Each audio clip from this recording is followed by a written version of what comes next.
Hello friends, this is Jagriti and welcome to score better. इस video में हम discuss करेंगे best 30 question child development and pedagogy section से, specially for CTET and KVS. ये दोनों ही paper के लिए बहुत इंपॉर्टेंट क्वेश्चंस हैं। ये अभी तक जितने भी टॉपिक हमने कवर किए हैं उसका एक मॉक टेस्ट है जिसमें हम कुछ क्वालिटेटिव एंड प्रीवियस ईयर के क्वेश्चंस को डिस्कस करने वाले हैं।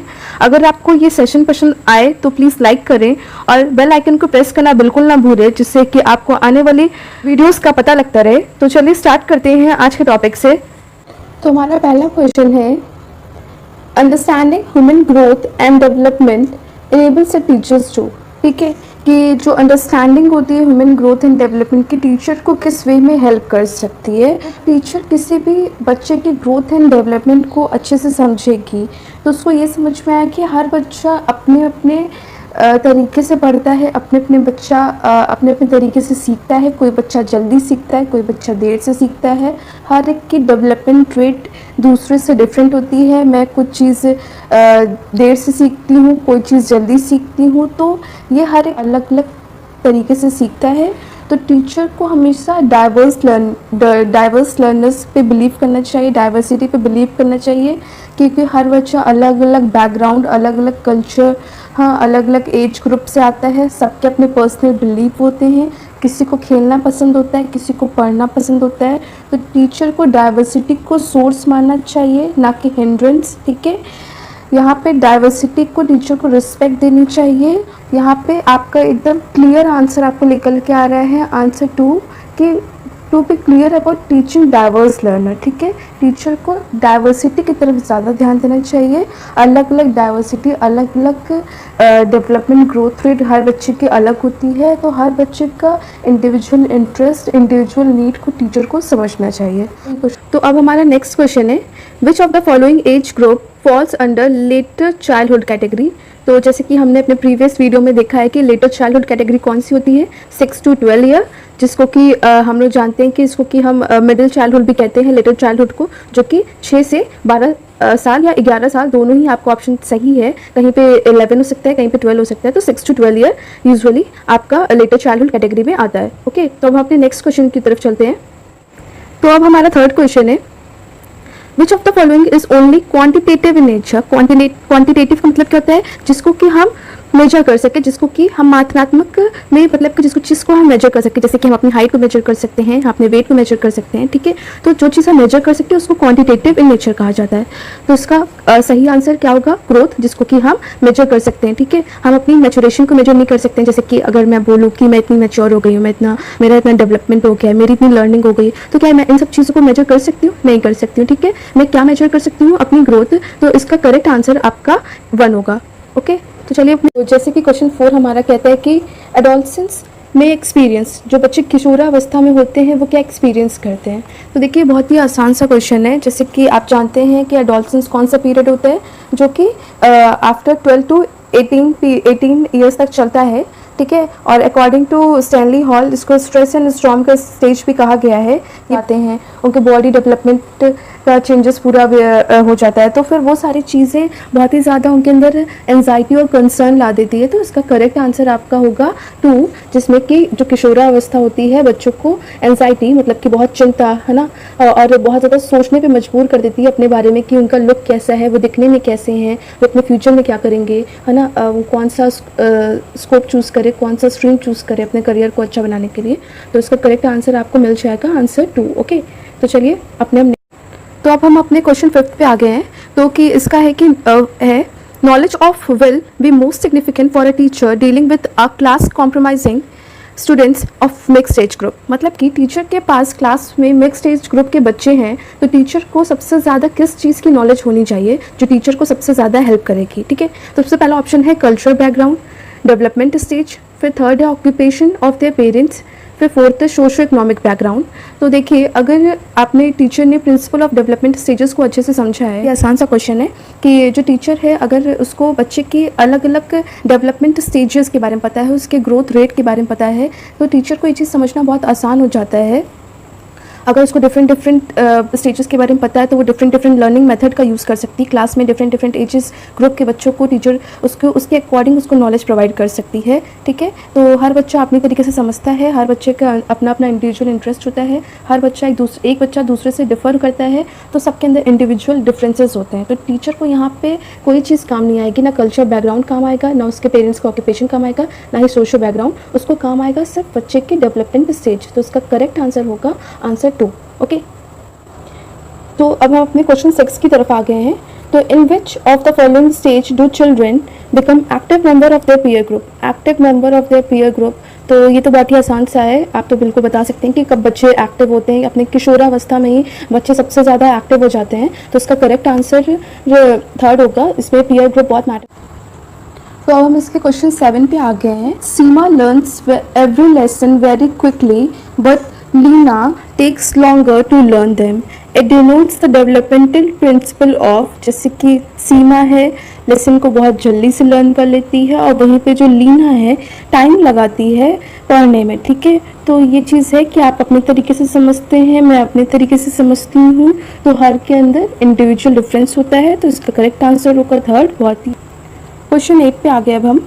Heredity is considered as a social structure. तो हेरिडिटी क्या होती है, जिसको कि हम अनुवांशिकता कहते हैं, उसको हम क्या चीज़ को लेकर कंस्ट्रक्ट करते हैं, मतलब कि क्या उसको सोशल स्ट्रक्चर दिया गया है। तो उसको प्राइमरी दिया गया है, सेकेंडरी, डायनामिक या स्टैटिक। तो देखिए, जो हमारी हेरिडिटी होती है, जो हमारी आनुवंशिकता होती है, वो स्टैटिक होती है। जो चीज़ें आ गई हैं हमारे जन्म के दौरान, हमारे पेरेंट्स से, हमारे फोरफादर्स से, हमारे एंसेस्टर्स से, वो चीज़ स्टैटिक रहती है। तो अब अपने क्वेश्चन 9 पे आ गए हैं। Physical growth and mental growth due to genetic factor is called, कि फिजिकल ग्रोथ और जो मेंटल ग्रोथ होती है उसको हम जेनेटिक फैक्टर में है तो उसको हम क्या कहते हैं। तो जैसे कि मैंने आपको बताया था कि जो डेवलपमेंट है उसे 2 पार्ट में बांटा गया है, एक में ग्रोथ है, एक में मैचुरेशन है। दोनों ही हमारे हेरिडिटी फैक्टर हैं। उस पर कितना है कि जो ग्रोथ है उस पर फिजिकल एक्सपेक्ट कवर करता है, और जो मैचुरेशन है वो हमारा फिजिकल, सोशल, इमोशनल, कॉग्निटिव, ये सारा कुछ कवर करता है। ठीक है, तो जो मैचुरेशन है हमारा जेनेटिक फैक्टर है, और हमारी जो ग्रोथ है वो भी हमारी जेनेटिक फैक्टर है। तो अगर केवल फिजिकल ग्रोथ के बारे में पूछता तो उसका आंसर हम हेरिडिटी लगा देते हैं, बट यहाँ पे मेंटल ग्रोथ भी है और फिजिकल ग्रोथ दोनों के बारे में पूछा है, तो उसका करेक्ट आंसर आपका होगा मैचुरेशन। तो इसका करेक्ट आंसर आपका 2 होगा। तो जैसे कि मैचुरेशन में सारा कुछ कवर करता है, आपका इसमें हेरिडिटी भी कवर कर जाएगा, आपका इसमें मतलब कि ग्रोथ भी आ जाएगा, आपका इसमें मेंटल भी, फिजिकल दोनों चीज़ें इंक्लूड हो जाती है। तो उसका करेक्ट आंसर आपका होगा मैचुरेशन। ओके, तो चलिए अपने नेक्स्ट क्वेश्चन की तरफ। तो अभी हम अपने क्वेश्चन 10 की तरफ आ गए हैं। तो इसमें बता रहे हैं कि a newborn baby first gain control of its head in around 2 month followed by other organs. This type of development in human is called. तो जैसे कि हमने अपने प्रीवियस वीडियो में डिस्कस किया है कि जो बच्चा होता है सबसे पहले उस बेबी का, जब भी एक छोटा बच्चा रहता है तो उसके सबसे पहले आप 9 मंथ का जो पीरियड होता है प्रेगनेंसी का, उसमें सबसे पहले बच्चे का ब्रेन डेवलप करता है। ठीक है, बच्चे का सबसे पहला पार्ट ब्रेन होता है, जो ब्रेन डेवलप करता है उसके बाद उसके अदर पार्ट्स डेवलप करते हैं।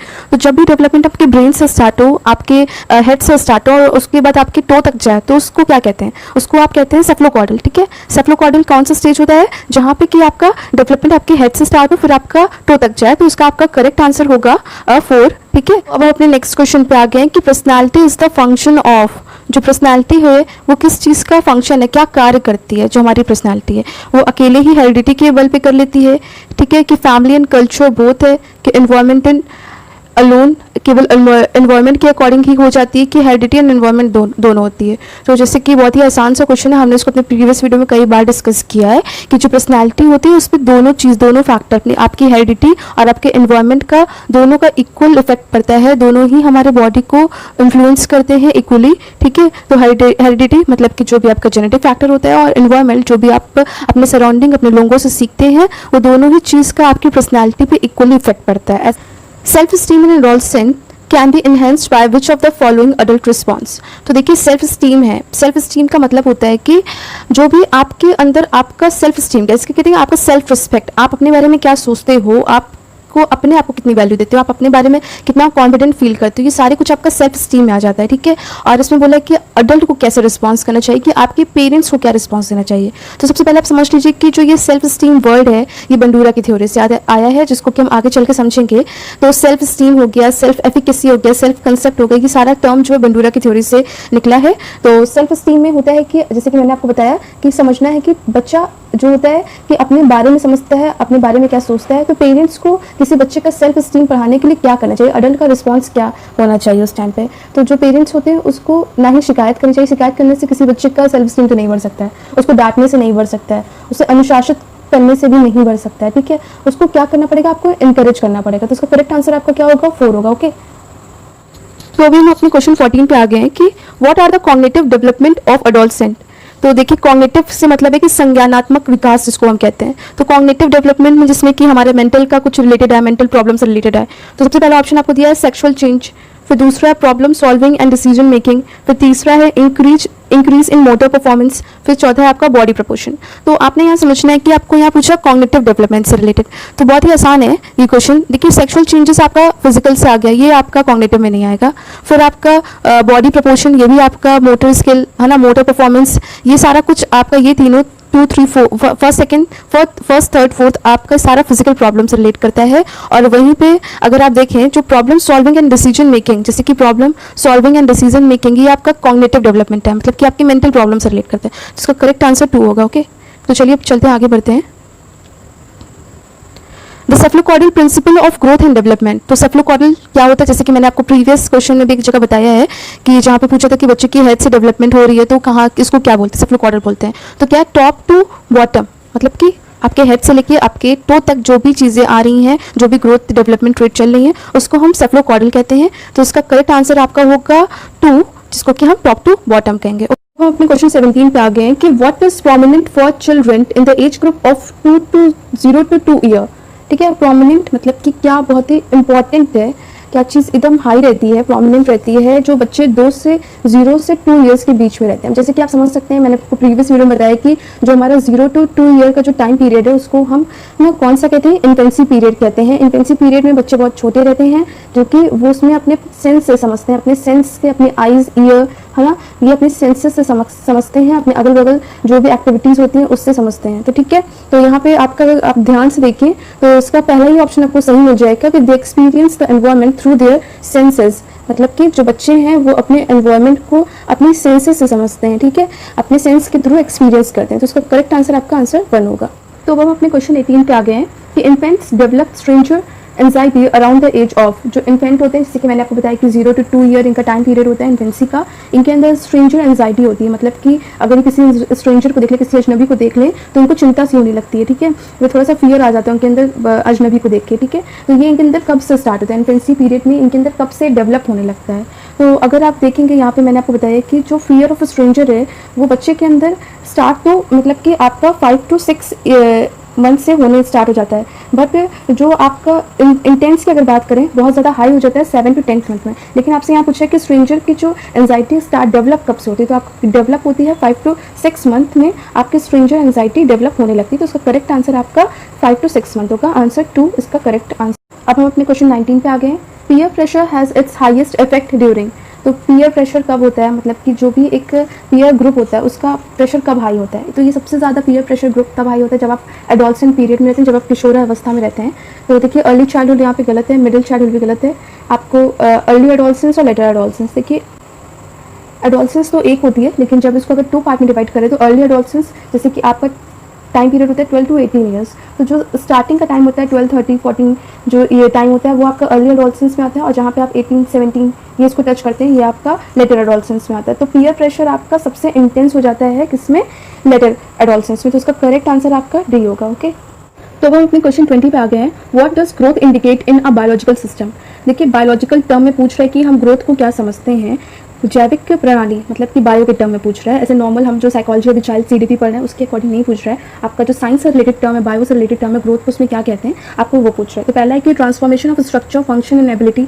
देखिए ये तो नहीं होगा क्योंकि transformation of structure function and ability ये आपका मेंटल ग्रोथ को इंडिकेट कर रहा है, तो ये आपका नहीं होगा। फिर आपका है कि increase in size and mass of a particular organism. हाँ ये हो सकता है कि आपके साइज में इंक्रीज करना, आपकी बॉडी में इंक्रीज करना, आपकी बॉडी का वेट गेन करना, ठीक है, आपके डिफरेंट बॉडी ऑर्गन का डेवलप करना, ये हो सकता है एक बार। फिर आपका थर्ड है एडिंग टू वन इंटेलिजेंस, ये आपका नहीं होगा, ठीक है, आंसर थर्ड भी गलत है इसका क्योंकि इंटेलिजेंट भी आपका मेंटल के रिलेट करते हैं। फिर आपका आता है प्रोग्रेशन टुवर्ड्स मेच्योरिटी। हाँ आपका मेच्योरिटी, आपका डेवलपमेंट ग्रोथ रेट करना, ये आपका बायोटर्म आ सकता है। तो यहाँ पे देखा जाए तो आपको सबसे करेक्ट और सही आंसर मुझे तो लग रहा है कि increase in size and mass of a particular organism. Bio के टर्म में अगर हम समझें ग्रोथ को, हम इंक्रीज इन साइज और मास को पर्टिकुलर ऑर्गेनिज्म कैसे डेवलप करते हैं, कैसे उसकी वृद्धि होती है, इस पे समझते हैं। ठीक है, तो इसका करेक्ट आंसर होगा आंसर 2। नेक्स्ट क्वेश्चन है हमारा, what is the concept of development in early childhood. Development का जो कॉन्सेप्ट है, जो विकास का जो भी एक अवधारणा है, वो अर्ली चाइल्डहुड में क्या होता है। अर्ली चाइल्डहुड का कौन सा पीरियड होता है, 3 to 5 ईयर्स का टाइम ड्यूरेशन होता है अर्ली चाइल्डहुड का। तो उसमें बच्चे बहुत छोटे रहते हैं। हाँ, उनको कंसेप्ट ऑफ टाइम तो नहीं समझ में आएगा। ठीक है, कंसेप्ट ऑफ टाइम से उनका कोई लेना देना नहीं, क्योंकि वो बहुत ही छोटे हैं। कंसेप्ट ऑफ स्पेस, कितनी उनका मतलब कि स्पेस कितना कवर कर रहा है, क्या कितने स्पेस लेगा, तो इसका भी उनको कोई आइडिया नहीं होता है। कंसेप्ट ऑफ वेट, इतना छोटा बच्चा, उसको वेट के कंसेप्ट से क्या लेना देना। तो यहाँ पे आपका करेक्ट आंसर होगा आंसर 2, कंसेप्ट ऑफ सेल्फ। क्योंकि जो बच्चा छोटा है वो अपने आप ही को समझ रहा है, वो गिर रहा है, उठना सीख रहा है, बैठना सीख रहा है, चलना सीख रहा है। ठीक है, वो लिखना पढ़ना लोगों को चीज़ों से समझ रहा है, तो वो अपने आप से ही सीख रहा है। तो यहाँ पे इसका आंसर होगा कंसेप्ट ऑफ सेल्फ, कि बच्चा स्वयं की अवधारणा से ही सीख रहा है अपने आप को। तो इसका आपको करेक्ट आंसर होगा आपका बी, कंसेप्ट ऑफ सेल्फ। ठीक है, तो अब हमारा नेक्स्ट क्वेश्चन है, who was the supporter of heredity influence on human development. जो अनुवांशिकता है उसको कौन इन्फ्लुएंस करता है, कौन सपोर्ट करता है। हेरिडिटी इन कौन से साइकोलॉजिस्ट हैं जो उसको सपोर्ट करते हैं। देखिए, ये बहुत ही थ्योरेटिकल क्वेश्चन है और ये सारी चीज़ें आपको पेडागोजिकल रिलेटेड क्वेश्चन नहीं है, और सिर्फ सारी चीज़ें आपको समझनी पड़ती हैं, याद करने वाली सारी चीज़ें हैं। तो इसका होगा आंसर 2, गैल्टन। सोक्यू फ्रांसिस गैल्टन इनका पूरा नाम है, और इन्होंने आपको बताया है कि जो हेरिडिटी फैक्टर है, जो भी हमारे अंदर के जो भी ट्रेट हैं वो इन्फ्लुएंस करते हैं ह्यूमन डेवलपमेंट में, इस चीज़ को सपोर्ट किया है हमारे फ्रांसिस गैल्टन ने। और अगर रही बात तो वॉटसन की, तो वॉटसन जो है हमारे बिहेवियरिस्टिक हैं, बिहेवियर को सपोर्ट करते हैं। आगे चल के हम इनके बारे में बहुत डीप में पढ़ेंगे। पर इसके बाद पियर्सन नहीं है, ड्रॉबिन जो है बायोलॉजिस्टिक है और बायोलॉजी के रिलेटेड ये काम करते हैं। तो इसका सही आंसर आपका फ्रांसिस गैल्टन है, जो कि आपकी हेरिडिटी को support. Social development of a child actually design, जो सोशल डेवलपमेंट होता है बच्चे का, क्या डिज़ाइन करता है, क्या एक स्ट्रक्चर बताता है, कि इन अर्ली स्कूल स्टेज में होता है, इन इन्फेंसी में होता है, इन अर्ली चाइल्डहुड, इन लेटर चाइल्डहुड। तो देखिए, इसका करेक्ट आंसर आपको सी होगा, कि जो अर्ली चाइल्डहुड होता है वहीं से ही बच्चे का जो स्टार्ट होता है सोशल डेवलपमेंट, वहाँ से स्टार्ट होता है और धीरे धीरे इंटेंस करता है हमारे एडोलसेंस में। तो अर्ली चाइल्डहुड में ही बच्चे का सोशल डेवलपमेंट स्टार्ट होता है। तो इसका करेक्ट आंसर आपका होगा answer c, in early childhood. Okay, question 24 है कि what is the general behaviour of adolescent. क्या एक जनरल बिहेवियर, क्या एक समान व्यवहार होता है एडोलसेंट, किशोरी अवस्था में। स्टूडियस एंड हार्ड वर्किंग, देखिए स्टूडियस एंड हार्ड वर्किंग तो सब में नहीं होता, सब बच्चे तो हार्ड वर्किंग नहीं होते हैं। फिर सेंस ऑफ रिस्पॉन्सिबिलिटी, सब में सेंस ऑफ रिस्पॉन्सिबिलिटी तो नहीं डेवलप करती, कुछ होते हैं लेकिन सब नहीं होते हैं। ठीक है, तो आपका ये भी नहीं होगा, 1 और 2 तो नहीं होगा।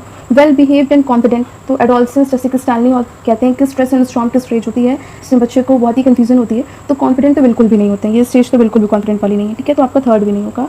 तो आपका यहाँ पे आपका बचता है 4, तो इसका करेक्ट आंसर आपका 4 होगा। इरेटिक, अनस्टेबल एंड अनप्रेडिक्टेबल, ये सही है कि अस्थिर होते हैं, अप्रत्याशित होते हैं। ठीक है, ये सारी चीज़ें अनस्टेबल होते हैं। तो ये सारी चीज़ें आपका एडोलसेंस के जनरल बिहेवियर को इंडिकेट करती है। तो इसका करेक्ट आंसर आपका 4 होगा। होप आपको समझ में आया होगा। तो अपने नेक्स्ट क्वेश्चन 25 पे आ गया अब हम, ये बहुत ही अच्छा क्वेश्चन है। आप देखिए, तो what is the purpose of early childhood care and education, जैसे कि ECC एंड E, ये पूरा आपको मिलेगा, मतलब कि आपको इसका फुल फॉर्म भी लर्न कर लेना चाहिए कि ECCE का क्या फुल फॉर्म है, early childhood care and education, जिसको कि अभी NCF ने बहुत ज़्यादा फोकस किया है कि जो बच्चे प्राइमरी लेवल के होते हैं उसको गवर्नमेंट ने बहुत ज़्यादा हाई उनको प्रेफरेंस दी गई है इस बार, कि जो बहुत ही क्रूशल टाइम पीरियड होता है, जैसे कि हम सभी जानते हैं 3 से 5 साल, 3 से 6 साल भी कह सकते हैं आप, कि जो टाइम पीरियड होता है इसमें बच्चों को बहुत ध्यान देना चाहिए। इसी पे इनका पूरा ओवरऑल जो भी इनका डेवलपमेंट है, सोशल, इमोशनल, कॉग्निटिव, जो भी इनकी नीड है, वो सारा कुछ इनके ऊपर डिपेंड करती है। अभी इनको जो सही, अगर इनको नीड उनको मिल गई और इनकी सही देखभाल हो गई, तो इनको ये फ्यूचर लाइफ लॉन्ग लर्निंग में भी बहुत हेल्प करती है। तो इसका करेक्ट आंसर होगा आपका कि जैसे कि यहाँ लिखा it aims at holistic development, तो यहाँ पे आपका लिखा हुआ है कि हॉलिस्टिक डेवलपमेंट, ओवरऑल हॉलिस्टिक यहाँ पे आ गया, वहाँ पे आपको समझना है कि आपको ओवरऑल डेवलपमेंट की बात कर रहा है। तो आपका इसका करेक्ट आंसर 1 होगा। कि जो क्वेश्चन 26 कहता है कि human development is based on certain principle, which of the following is not a principle of human development, कौन सा नहीं है प्रिंसिपल ऑफ डेवलपमेंट। तो देखिए, हमने अपने प्रीवियस वीडियो में डिस्कस किया प्रिंसिपल ऑफ डेवलपमेंट बहुत ही अच्छे से, हमने उसमें 15 या 16 प्रिंसिपल हैं, उसमें पूरे हमने प्रिंसिपल्स को डिस्कस किया। आपने वो वीडियो नहीं देखी है तो प्लीज़ आप उसको देख लीजिए, आपका सारा क्लियर हो जाएगा, सारा कंसेप्ट। फिर अगर हम इसकी बात करें तो पहला जनरल टू स्पेसिफिक, ये हमारा प्रिंसिपल है। फिर कॉन्टिन्यूटी भी हमारा प्रिंसिपल ऑफ कॉन्टिन्यूटी, ये भी हमारा प्रिंसिपल है। प्रिंसिपल ऑफ सिक्वेंशली, मतलब कि जो डेवलपमेंट होती है वो सीक्वेंस में होती है, ये भी हमारा प्रिंसिपल है। लेकिन जो प्रिंसिपल ऑफ रिवर्सिबल, ये कोई हमारा प्रिंसिपल नहीं है, लेकिन रिवर्सिबल कोई प्रिंसिपल है ही नहीं है। तो ठीक है, तो ये हमारा करेक्ट आंसर नहीं है। तो अगर नॉट पूछा है आपसे तो आपको आंसर 2 पे टिक करना है। क्वेश्चन 27 पे हम आ गए हैं कि विच of the following is the principle of development. अब पूछ रहा है कि प्रिंसिपल ऑफ डेवलपमेंट कौन सा है, पहले पूछते थे कि कौन सा नहीं है, अब पूछ रहा है कि प्रिंसिपल ऑफ डेवलपमेंट कौन सा है इसमें से। तो सबसे पहले कि does not proceed at the same pace for all, ये सही है कि डेवलपमेंट सबके लिए बराबर से नहीं चलती है, सबके अंदर अलग अलग डिफरेंट ट्रेट होता है डेवलपमेंट का, सब अपने अपनी स्पीड से अपने अकॉर्डिंग चलते हैं। तो इसका फर्स्ट आंसर तो सही लग रहा है। तो हम सेकंड पे देख लेते हैं कि डेवलपमेंट इज ऑलवेज लीनियर, ये गलत है कि डेवलपमेंट स्पाइरल में चलती है, लीनियर नहीं होती है। फिर थर्ड है इट इज डिसकंटिन्यूअस प्रोसेस, तो नहीं, ये भी गलत है, डेवलपमेंट हमारी कॉन्टिन्यूअस प्रोसेस होती है, लगातार चलती रहती है। फिर है फोर्थ है all process of development are not interconnected, ये भी गलत है, हमारी जो डेवलपमेंट है वो इंटरकनेक्टेड होती है। तो यहाँ पे नॉट इस चीज़ का ध्यान रखिएगा, बच्चे गलती से नॉट को नहीं देखते टिक करके चले जाते हैं। तो इसका करेक्ट आंसर आपको बने does not proceed at the same pace for all, ये सबके लिए एक समान नहीं चलती है, सबके अलग अलग स्पीड है, अलग अलग नीड है, उसके अकॉर्डिंग डेवलपमेंट चलती है। ओके, तो अब हम नेक्स्ट क्वेश्चन की तरफ चलते हैं। अब अपने क्वेश्चन 28 पे आ गए हैं कि विच of the following is incorrect about principle of development, क्या चीज़ गलत है प्रिंसिपल ऑफ डेवलपमेंट को लेके। तो पहला है कि development depends on maturation and learning, कि जो डेवलपमेंट है वो हमारे मैच्योरेशन मतलब कि हमारी मैच्योरिटी पे और हमारे लर्निंग दोनों पर डिपेंड करती है। बहुत सही बात है कि जैसे जैसे हम मैच्योर होते हैं, जैसे जैसे हम बड़े होते हैं, वैसे वैसे हमारी लर्निंग भी डेवलप करती चली जाती है, तो ये तो सही है। ठीक है, फिर दूसरा development depends upon interaction between heredity and environment, जैसे कि मैंने आपको बताया कि जो हमारी डेवलपमेंट है उसमें दोनों का फैक्टर इक्वल होता है, हेरिडिटी एंड एनवायरनमेंट दोनों इक्वल रोल प्ले करते हैं, तो ये भी सही है। फिर तीसरा there are individual difference in development among children, जैसे कि ये भी सही है कि हर बच्चे के अंदर अलग अलग डिफरेंट ट्रेट होता है, अलग अलग इंडिविजुअल डिफरेंस होते हैं, हर बच्चा अपने से अलग है, तो ये भी सही है। तो आपका लास्ट वही ऑप्शन इनकरेक्ट आंसर है, आपका सही आंसर यही है कि development is quantitative process which can be measured precisely. तो जो डेवलपमेंट है वो क्वांटिटेटिव प्रोसेस नहीं है, पहली बात, क्वांटिटेटिव एंड क्वालिटेटिव दोनों हैं। ठीक है, अगर क्वालिटेटिव भी लिखता तभी सही होता है, लेकिन यहाँ पे सिर्फ क्वांटिटेटिव लिख दिया, क्वांटिटेटिव जिसको क्या मेजर कर सकते हैं, तो डेवलपमेंट को हम कहाँ मेजर कर सकते हैं। ठीक है, तो यहाँ पे आपका आंसर इनकरेक्ट होगा 4, आपका करेक्ट आंसर आपका होगा 4। Okay, development is quantitative process. तो अपने क्वेश्चन 29 पे आ गए हैं कि human development is divided into domain such as, क्या डोमेन, जैसे कि 3 डोमेन हमारी होती है, इसे सबको पता है, तो क्या कौन सी डोमेन इसमें से सही है, कौन सा सही है। तो सबसे पहला आपका ऑप्शन दिया है physical, cognitive, emotional and social, तो हाँ ये तो सही लग रहा है। फिर दूसरा है कि emotional, cognitive, spiritual and social psychological. देखिए सबसे पहले स्पिरिचुअल कोई डोमेन नहीं है, कोई डोमेन है ही नहीं है, ना कोई डेवलपमेंट है ना कोई डोमेन है, तो जहाँ जहाँ आपको स्पिरिचुअल दिख रहा है वो आंसर तो आपका ऐसे ही गलत हो गया। ठीक है, तो आप उसको हटा सकते हो कि आप 2 को भी काट सकते हो और आपको यहाँ पे भी स्पिरिचुअल दिख रहा है तो आप ये भी काट सकते हो, तो आपका सेकेंड और फोर्थ दोनों तो निकल गया। ठीक है, ये दोनों ही नहीं है। अब बचता है फर्स्ट और थर्ड। फर्स्ट में क्या है कि फिजिकल, कॉग्निटिव, इमोशनल, सोशल, हाँ ये सारी आपकी डेवलपमेंट हैं, लेकिन जो थर्ड है आपका उसमें लिखा है साइकोलॉजिकल, कॉग्निटिव। देखिए साइकोलॉजिकल और कॉग्निटिव दोनों एक ही चीज़ है, कॉग्निटिव भी हमारा संज्ञानात्मक है और साइकोलॉजिकल भी हमारा साइकोलॉजिकल मतलब कि आपके मेंटल से रिलेट हो रहा है, तो दोनों एक ही चीज़ हो गई। तो आपका यहाँ पे करेक्ट आंसर होगा 1, जिसको कि हम physical, cognitive and emotional, social, ये आपका ह्यूमन डेवलपमेंट है। ठीक है, तो चलिए आपका करेक्ट आंसर आपका 1 है। आप समझ, हमारा एक क्वेश्चन है, इसको चलिए देख लेते हैं लास्ट क्वेश्चन को। A child is average on creativity, high in academic achievement, poor in social development, this is an example of, मतलब कि एक बच्चा है जो कि एवरेज है क्रिएटिव वर्क में और लेकिन पढ़ने में एकेडमिक अचीवमेंट उसकी बहुत अच्छी है, तो वहीं पे उसकी जो सोशल ग्रुप में है वो बहुत ही वीक है, सोशली वो बहुत एक्टिव नहीं है, तो ये किस चीज़ का एग्जाम्पल है। इंटर इंडिविजुअल डिफरेंसेस है, इंट्रा इंडिविजुअल डिफरेंसेस है, इंडिविजुअल डिफरेंसेस है, मेजरेबल इंडिविजुअल डिफरेंसेस है। तो अगर आपने प्रीवियस वीडियो में अच्छे से पढ़ा होगा तो आप इसका आंसर बिल्कुल ईजिली दे देंगे कि इसका सही आंसर होगा डी, जिसको कि हम इंट्रा इंडिविजुअल कहते हैं। इंट्रा इंडिविजुअल में क्या होता है कि एक ही पर्सन है वो एक जगह पे बहुत ज़्यादा एक्सेल कर जाता है और वही पर्सन एक जगह पे वीक पड़ जाता है, तो एक ही बच्चे में 2 क्वालिटीज़ होना ये इंट्रा इंडिविजुअल इंडिकेट करता है। ओके,